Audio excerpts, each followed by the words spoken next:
për të mësuar rreth kuptimit të detajuar të përmbajtjes së aktit normativ. Faleminderit, fjala është për ju zonja Voda. Faleminderit zonja kryetare.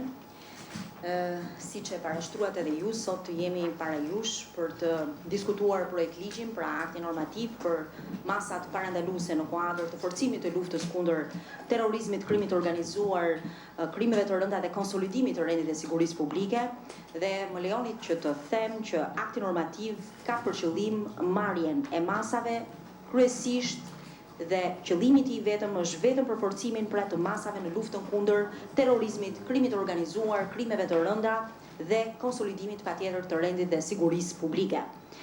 Përgjithsisht nëpërmjet këtij akti me karakter të përkohshëm synohet forcimi dhe ashpërsimi i luftës ndaj organizatave dhe grupeve kriminale, pra grupeve të strukturuara kriminale, organizatave terroriste, bandave të armatosura si dhe individëve të përfshirë në krime të rënda. Gjithashtu në kuadër të masave që duhet të ndërmarrë qeveria me qëllim intensifikimin e mekanizmave parandalues, zbulues dhe identifikues dhe goditjen e organizatave kriminale, pra ka qenë dhe qëllimi për edhe njerë i hartimit apo drejtimit të këtij akti normativ. Sigurisht që para shumë jemi në një situatë ku ka filluar në fakt edhe zbatimi këtij akti normativ, pra siç e thatë edhe ju, brenda 45 ditëve, pra i mund të veprojë dhe më pas sigurisht merr fuqinë e ligjit pasi kalon nga kuvendi. Dhe siç ndoshta jeni njohur edhe ju, karakteristik këtu kemi sepse do të ketë një strukturë të veçantë në policinë e shtetit, e cila njihet me emrin OFL, pra Operacionin Forca e Ligjit, është një strukturë e veçantë në varësi pra të departamentit për krimin organizuar, në luftën kundër krimit organizuar në policinë e shtetit, sepse do të jenë dy drejtori kryesore, pra ky departament dhe drejtoria antiterror, që në fakt do të jenë edhe organizmat përgjegjës, si thuash, organet përgjegjëse për zbatimin e çfarë parashikohet në aktin normativ. Në fakt janë 39 nene, pra struktura e këtij akti, ku janë përcaktuar qartë sigurisht qëllimi, vlen të theksohet që hartuesit e këtij akti kanë qenë tepër të kujdesshëm sepse i kanë kushtuar një nen të veçantë sa i përket parimeve të këtij akti normativ, duke garantuar sigurisht edhe respektimin e të drejtave themelore të individit bazuar edhe në parashikimet e Konventës Europiane të Drejtave të Njerëzit, po ashtu siç është edhe parimi i ruajtjes së sekretit e tjerë. Kemi përkufizimet të cilat sigurisht ndihmojnë edhe në logjikën e të gjitha neneve të tjera pra që vijojnë gjatë më poshtë pra që përshkojnë aktin normativ. Parashikohen 3 lloje masash kundër subjekteve të këtij akti, pra kemi dhe një nen posaçëm që përcakton qartë cilat janë subjekte të këtij akti normativ, të cilat janë masa me karakter, pra masa me karakter personal, masa me karakter pasuror dhe ekonomik. Ne shpresojmë që gjithsesi impakti pra i këtij akti normativ sigurisht që do të jetë ai i tolerancës zero që ne kemi ndaj grupeve kriminale, pra ndaj krimit dhe sigurisht ashpërsimit të luftës. Dhe unë mendoj në fakt që edhe në këto ditë të para të zbatimit të këtij akti normativ, nga të gjitha veprimet e ndërmarra nga policia e shtetit dhe Operacioni Forca e Ligjit, është treguar pra hapa konkret apo rezultate konkrete në zbatimin e këtij akti normativ dhe unë do t'ju ftoja sigurisht që komisioni juaj patjetër që ta votonte këtë projekt akt. Faleminderit. Po, faleminderit zonja Voda, zoti Beja, meqense jeni dhe ju bashkëpropozues, keni diçka për të shtuar? Jo, dakord me parashtrimin që bëri zëvendësia Policia Bashkë. Po, faleminderit. Zonja Malo, fjala është për ju. Faleminderit zonja kryetare, zonja zëvendësministre, zoti Beja. Në fakt, në kuadër të zbatimit të reformës në drejtësi dhe të ushtrimit të shtetit të drejtës, lejoni të them se qeveria shqiptare ka treguar nga dëshmëri dhe një vendosmëri më shumë se kur. Dhe kjo është dëshmuar qartë në punën e intensifikuar për çdo përpjekje serioze mbi parandalimin e krimit, me qëllimin e vetëm përdorimin e pasurisë së palishme për të minuar themelet e shtetit ligjor. Padyshim, i mëshohet faktit se mekanizmat duhet të mbështesin institucionet e reja të drejtësisë, të ngarkuara me ndjekjen penale, të krimit të organizuar, si dhe të harmonizohen me standardet e procesit dhe së drejtës. Pra, akti normativ përcakton autoritetet kompetente për marrjen dhe zbatimin e masave parandaluese, procedurat dhe kriteret që duhet të ndiqen po nga këto autoritete. Qëllimi i këtij akti normativ, ashtu siç edhe u tha, është ndërhyrja emergjente, por me karakter të përkohshëm në kushtet e nevojës së forcimit dhe ashpërsimit të luftës kundër krimit të organizuar, organizatave, grupeve të strukturuara kriminale, si dhe çdo grupi tjetër kriminal e terrorist, bandave të armatosura, individëve të përfshirë në krimet e rënda, me synim konsolidimin e sigurisë në vend. Kjo ndodh përmes rritjes së kapacitetit si dhe nivelit të zbulimit, të gjurmimit dhe parandalimit të krimit të organizuar, krimeve të rënda, terrorizmit dhe përdorimit prej krimit të organizuar të pronave me origjinë të palishme. Dispozitat e këtij akti normativ zbatohen vetëm ndaj subjekteve dhe pasurive të subjekteve të parashikuara në nenin 5 të këtij akti normativ. Vetëm për kohën dhe kushtet e parashikuara taksativisht në të. Masat parandaluese me karakter pasuror të parashikuara në këtë akt nuk vendosen mbi pasurinë që para hyrjes në fuqi të këtij akti normativ është në proces shqyrtimi gjyqësor, ose për të cilën është disponuar me vendim gjykate në zbatim të legjislacionit penal, ligjit për parandalimin dhe goditjen e krimit të organizuar, trafikimit, korrupsionit, krimeve të tjera nëpërmjet masave parandaluese kundër pasurisë, si dhe legjislacionit me financimin e terrorizmit. Miratimi i këtij akti normativ në fakt është diktuar nga nevoja për sanksionimin e marrjes së masave parandaluese me karakter personal, pasuror, ekonomik ndaj një kategorie të caktuar subjektesh, për të cilat ka dyshime ose informacion se janë të përfshira, ndihmojnë ose financojnë aktivitete të krimit të organizuar, të krimeve të rënda, të terrorizmit apo të bandave të armatosura, të cilat përbëjnë rrezik për të cënuar sigurimin publik dhe është i pavarur nga gjendja, shkalla apo përfundimi i procedimit penal, i cili zhvillohet në ngarkim të subjekteve ndaj të cilave të zbatohet ky akt normativ. Në kuadër të koordinimit të veprimtarisë për monitorimin, mbikëqyrjen, zbatimin e masave parandaluese, si dhe me qëllim shkëmbimin e informacionit dhe bashkëpunimin me autoritetet e huaja ligjzbatuese, në të gjitha situatat që konsiderohen të nevojshme për zbatimin e këtij akti normativ, është parashikuar ngritja e Komitetit Kombëtar të Koordinimit për Randalimin dhe Luftën kundër krimit të organizuar. Ky komitet do të kryesohet nga ministri i Brendshëm dhe në përbërjet e tij do të ketë ministrin e Drejtësisë, ministrin e Financave dhe Ekonomisë, prokurorin e përgjithshëm, si dhe titullarët e SPAK-ut, Shërbimit Informativ të Shtetit, Policisë së Shtetit, të Drejtorisë për Parandalimin e Pastrimit të Parave dhe të Qendrës së Koordinimit kundër ekstremizmit të dhunshëm.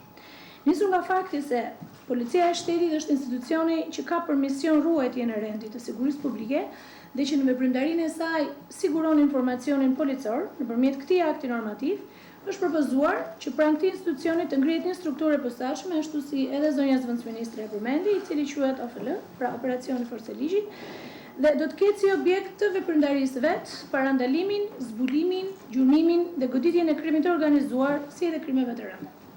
Kjo strukturë, e cila do të drejtohet nga drejtuesi i Departamentit të Policisë Kriminale së bashku me Drejtorinë e Antiterrorit, janë strukturat përgjegjëse të Policisë së Shtetit për zbatimin e dispozitave të këtij akti normativ. Çdo vendimarrje e kësaj strukture do të vlerësohet nga gjykata brenda një afati të arsyeshëm. Përparësitë dhe efektiviteti i këtij akti normativ konsistojnë në fuqizimin e mekanizmave identifikuese ose gjurmuese, si dhe në rritjen e proaktivitetit të Policisë së Shtetit.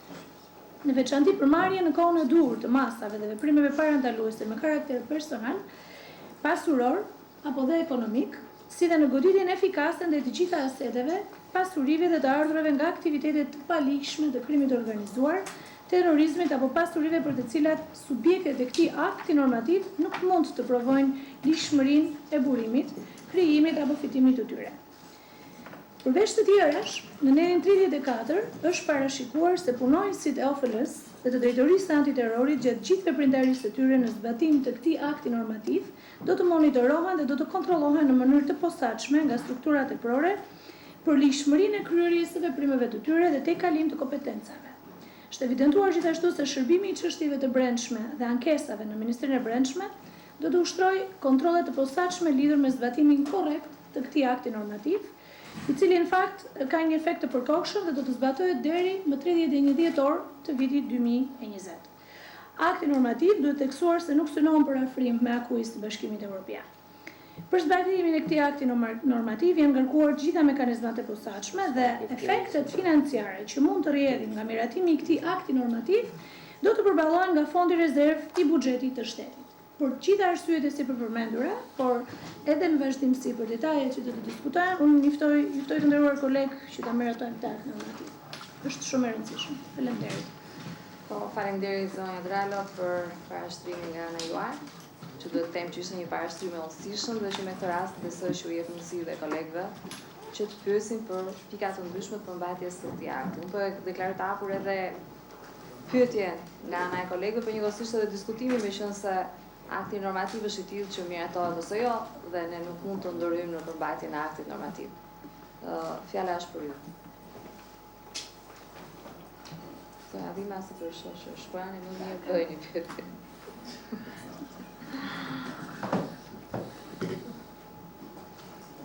Faleminderit zonja kryetare, faleminderit zonja zëvendës ministre për prezantimin. Më vjen mirë që ky projekt ligj vjen në Komisionin e Sigurisë, edhe në kushtet e nevojës dhe të forcimit, dashpërsimit të luftës kundër krimit të organizuar, si edhe strukturave terroriste dhe bandave të armatosura. Unë kam disa pyetje për efekt të zbatimit të aktit normativ në drejtorinë e përgjithshme të policisë së shtetit është ngritur një strukturë e posaçme e quajtur Operacionin Forca e Ligjit, strukturë e cila është në varësi të drejtorisë përgjithshme të policisë së shtetit dhe e drejtuar nga drejtori i departamentit të policisë kriminale. Ajo që dua të di nga ana juaj, kjo strukturë është një strukturë e re e ngritur posaçërisht sipas aktit normativ, apo është një strukturë brenda strukturës së miratuar nga qeveria për ministrin e brendshme. Sepse dihet që kjo është një strukturë e përkohshme dhe do të funksionojë për një periudhë kohe. E dyta, përsëri e ngrita edhe dje, po në projekt ligjin të cilën e diskutuam dje, po edhe sot në aktin normativ, shikoj që në relacionin cili shoqëron aktin normativ, theksohet që ky akt normativ do të ketë efekte financiare, të cilat do të përballohen nga fondi rezerv i buxhetit shtetit, por specifikisht nuk i jepen efektet financiare. Sa do të jetë fatura financiare si rezultati i zbatimit të aktit normativ? Dhe pyetja tjetër, struktura e posaçme, Operacionin Forca e Ligjit, ka filluar të funksionojë prej disa javësh. A mendoni që kjo strukturë ka realizuar misionin dhe qëllimin për të cilin ajo është ngritur? Dhe ka kjo strukturë një bashkëpunim me gjitha institucionet me të cilat ajo duhet të komunikojë dhe duhet bashkëpunojë për të realizuar këtë mision? Faleminderit. Faleminderit zonja Dhima, besoj që pyetjet janë të qarta. Zonja Vota, juve mund ta shpjegoni mallësisht se si shkuam deri në ngritjen e strukturës OFL, si është bërë rekrutimi i njerëzve aty, sa janë kapacitetet njerëzore po dhe të tjera të kësaj strukture. Pra disa shpjegime që edhe nga pikpamja e përgjegjësive që ne kemi si komision, sigurisht do na interesonin më tepër.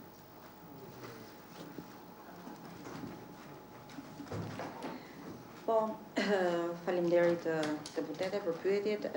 Në fakt, unë mendoj që drafti i aktit është i qartë pasi në nenin, nëse nuk e kam gabim, neni 30, pra për strukturat përgjegjëse, citohet qartë që në fakt kjo është një strukturë e posaçme. Do të thotë, është një strukturë e ngritur për këtë qëllim.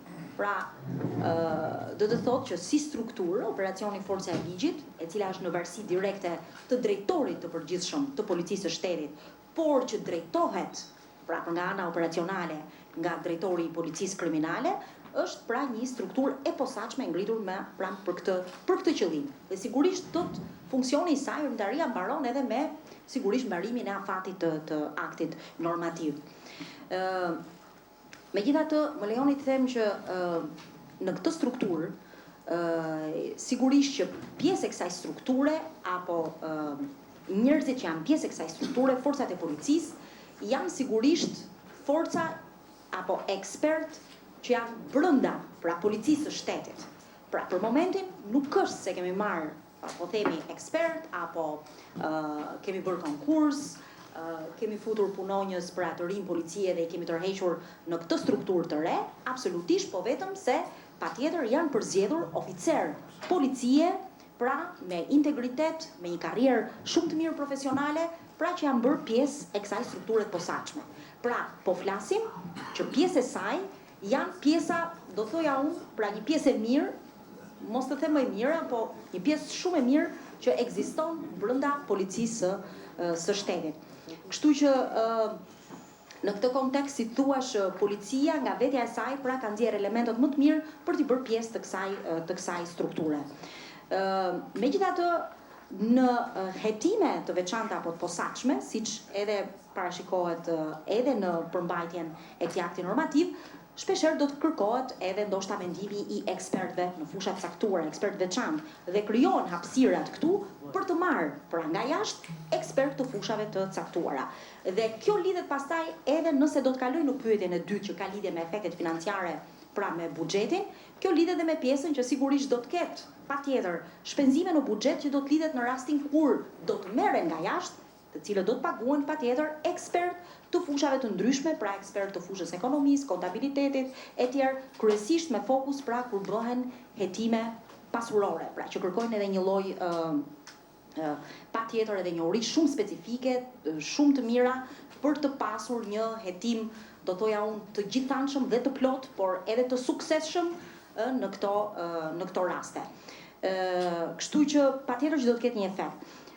Nuk është llogaritur, pavarësisht se nuk është llogaritur sakt dhe unë nuk mund ta jap sakt shifrën, por duke qenë se vullneti i Ministrisë Brendshme, po vullneti patjetër i qeverisë shqiptare është pra jetësimi i këtij akti normativ, patjetër që fondet që do të nevojiten do të jenë në dispozicion. Prandaj dhe nuk është përcaktuar. Po nuk besoj se do të jetë ndonjë vlerë shumë e madhe, duke pas parasysh, pra theksoj edhe një herë që pjesa më e madhe e burimeve njerëzore vijnë nga brenda forcës policisë së shtetit. E dyta, për sa i përket pajisjeve, si mjeteve lëvizëse e tjerë, policia e shtetit në fakt është fuqizuar goxha me të gjitha investimet dhe të gjithë vëmendjen që ka pas qeveria shqiptare. Ju e keni parë që nga viti në vit në fakt buxheti i Ministrisë Brendshme ka ardhur duke u rritur, por edhe për shkak, më lejoni të falenderoj këtu dhe të ndihmës së partnerëve tanë ndërkombëtar, të cilët kanë bërë goxha donacione gjatë këtyre viteve për policinë e shtetit. Apo siç është dhe implementimi me sukses tani në fund i programit IPA me fokus mjetet e policisë së shtetit, ku policia e shtetit tashmë do të pasurohet me një flot të jashtëzakonshme mjetesh të reja që do të vijen në dispozicion të patjetër jo vetëm këtu drejtorisë përgjithshme, por të gjitha drejtorive vendore të policisë së shtetit. Gjithashtu me vend unë gjej edhe pyetjen tuaj që tha për bashkëpunimin pra të kësaj strukture. Unë mendoj që ne kemi paraprirë kësaj, pra në hartimin e këtij akti, sepse ka një nen të posaçëm, për herë të parë policisë i garantohet aksesueshmëria në databaza të ndryshme. Edhe unë mendoj që pikërisht ky parashikim ligjor e forcon pjesën e investigimit proaktiv dhe me sukses të policisë së shtetit, po kryesisht patjetër Operacionit Forca e Ligjit për hetime të ndryshme pasurore apo ato pra që lidhen patjetër me pasuri të përfituara padrejtisht nga kriminal apo grupe të strukturuara kriminale. Pra, jo vetëm patjetër që bashkëpunimi, por edhe aksesueshmëria. Unë mendoj se kjo është shumë e rëndësishme. Unë mendoj se me këtë ne i kemi dhënë, si thua, frymëmarrje investigimit të policisë së shtetit për të bërë sa më mirë funksionin për të cilin ajo ka. Megjithatë, unë për sa i përket bashkëpunimit me institucionet e tjera, unë mendoj që vlerë e shtuar patjetër është edhe Komiteti Kombëtar. Pra, krijimi i kësaj strukture me përfaqësues të ministrive të ndryshme, pra Ministria e Brendshme, Ministria e Drejtësisë, Prokurori i Përgjithshëm,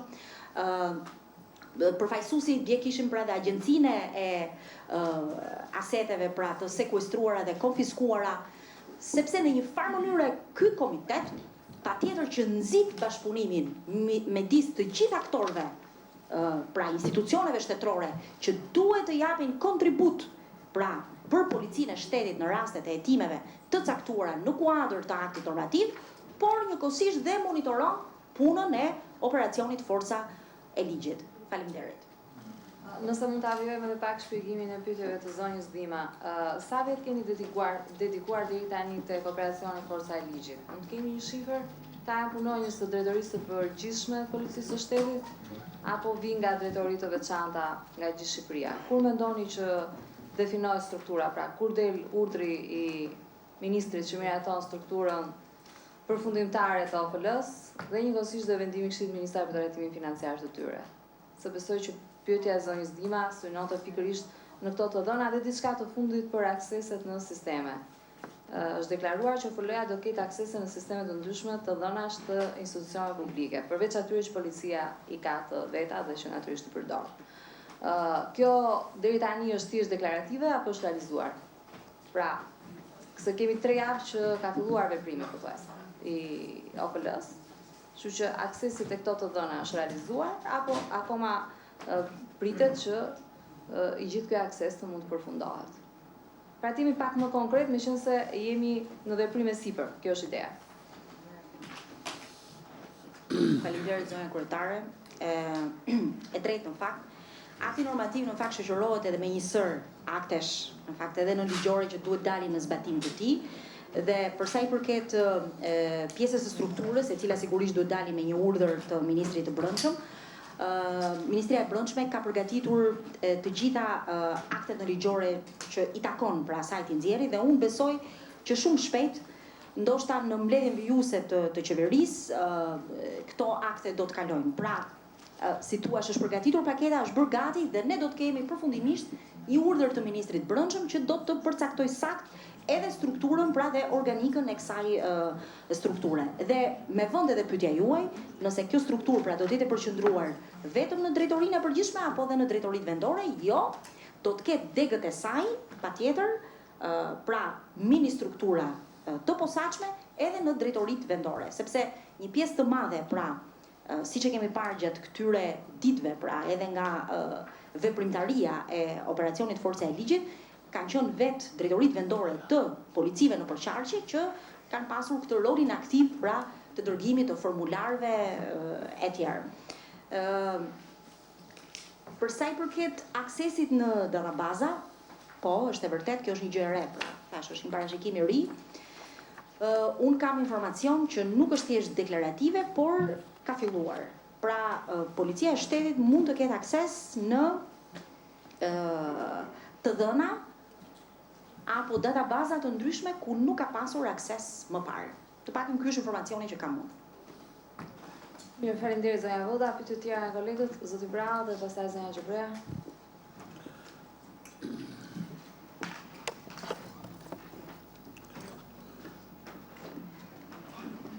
Unë nuk kam pyetje, do të shfaq disa mendime lidhur me aktin normativ. Natyrisht unë e vlerësoj vendimin e qeverisë në nxjerrjen e këtij akti, të cilin e konsideroj të rëndësishëm.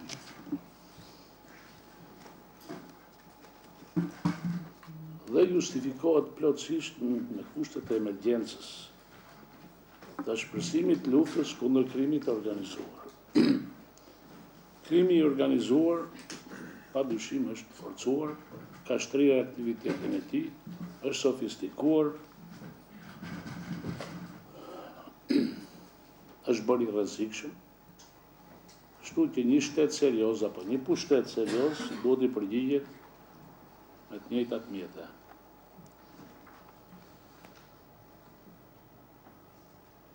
Ky akt do të shtrijë veprimtarinë e tij në kontrollin e pasurive të vënë në rrugë jo të ligjshme, me burime të dyshimta, dhe janë strukturat e tjera të shtetit apo organet e tjera të drejtësisë, të cilat kur do të konstatojnë që ka paragjallësi, ka shkelje, ka kriminalitet, ka persona që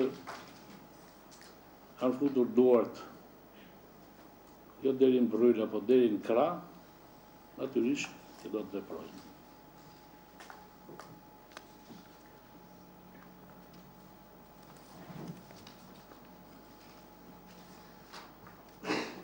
Duke I thirrur kujtesës. unë do të theksoja se nuk jemi ne të parët që aplikojmë masat e jashtëzakonshme në luftë kundër kriminalitetit. Italia në vitet 80-90 goditi mafjen, ishte për rrezik për shtetin, po me tilla masa.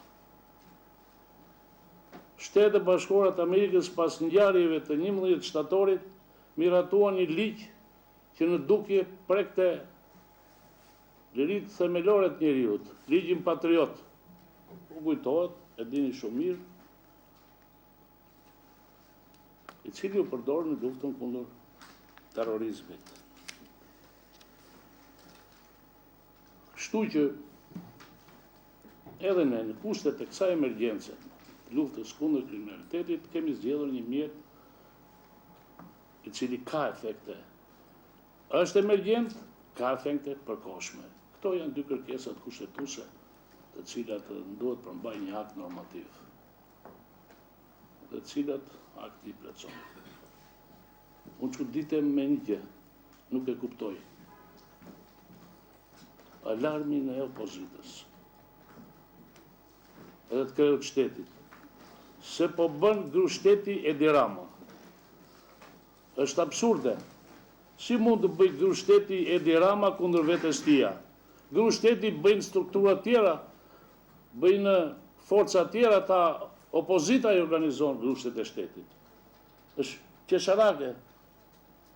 Përse do bëj grushteti maggjoranca?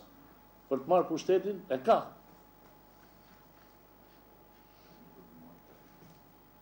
Kështu që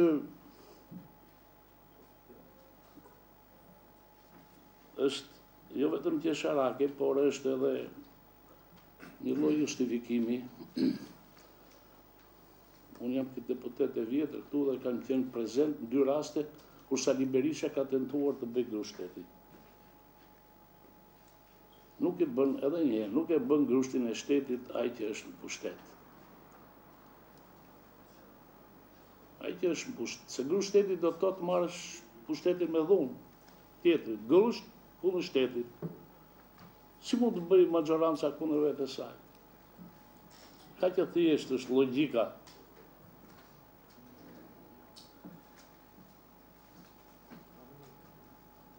Zonja zëvendës ministre, ju bët një paraqitje dinjitoze të aktit, unë kam një merak.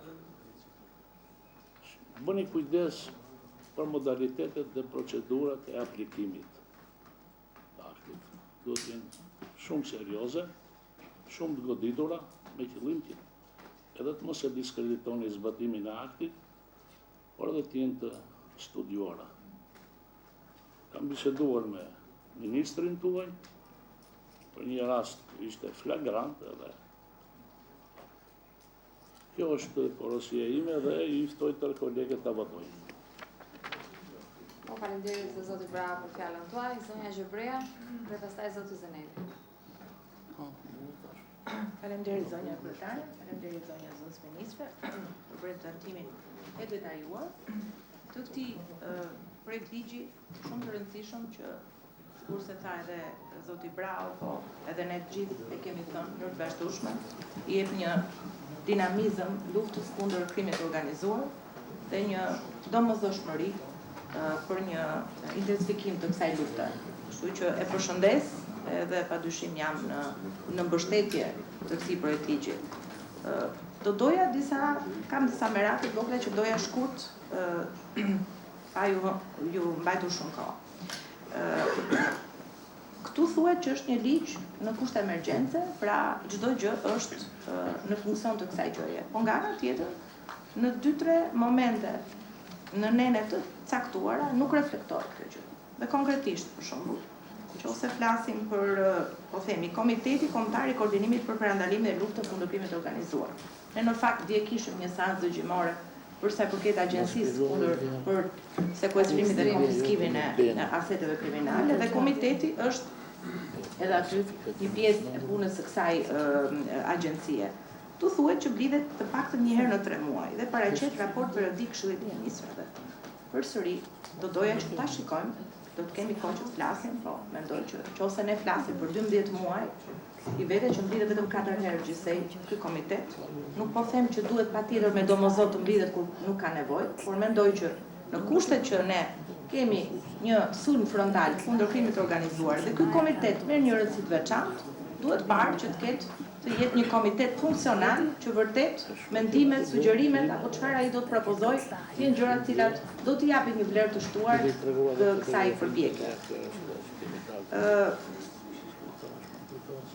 Kam një merak në fakt që do doja që 2 fjalë, mbas edhe për ta shpjeguar, ndoshta edhe kur të flasim për të kalojmë nen për nen, tek pjesa e organizatave për mbrojtjen e drejtave të njeriut, i kemi dëgjuar, disa kanë meraqe, do ishte mirë që këtu të kishte një komunikim, ndoshta jo sot, po gjithsesi, mbase për sa i përket ku çfarë ky projekt ligj parashikon dhe pse ne jemi të kujdesshëm që shkelja të drejtave të njeriut nuk është një problem në lidhje me këtë ligj. Dhe këtu ka nevojë që të kemi një detajim apo një komunikim të detajuar.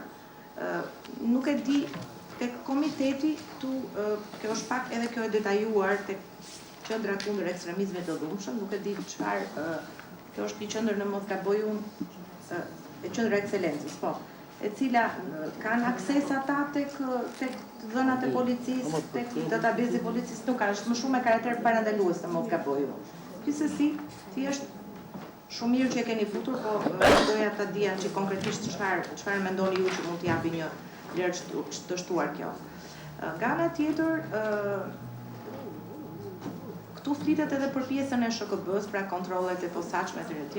Nuk shikoj që të ketë këtu një akt nënligjor apo një udhëzim të përcaktuar dhe këto dhe afatet kohore, ndoshta procedura, jam dakord me zotin Braho që tha që duhet të kemi kujdes që të kemi procedura të sakta, dhe mbas edhe këtu mund të konsiderohet një përmirësim i nenit për sa i përket procedurave se si do t'i kryejnë këto, sepse është shumë e rëndësishme që ne të jemi shumë të qartë dhe të mos minimizohet gjithë puna e mirë dhe ajo qëllimi i mirë që ka ky projekt ligj. Nga ana tjetër, këtu ka dhe një gjë që tek nemi 29 që bëhet fjalë për ndoshta përsëri edhe një herë kjo do të jetë subjekt i diskutimit të një seance tjetër, po detyrimi i deklarimit të pasurisë. Këtu janë afate të përcaktuara për te 2020-s, ndërkohë që ju thoni që ky projekt ligj do të jetë brenda 2020-s. Duhet fare dhe se si lidhet kjo, unë nuk jam juriste, mbase ka një kuptim që afati shtrihet deri në 2021, po ndërkohë e gjithë logjika është për periudhën kohore gjatë vitit 2020 dhe jo më tej. Neni 34 Neni 29.2. Po, neni 29.2, po, deri më 31 mars të vitit 2021, etj. Deklarim i pasurisë. Dhe e fundit ka të bëjë me atë që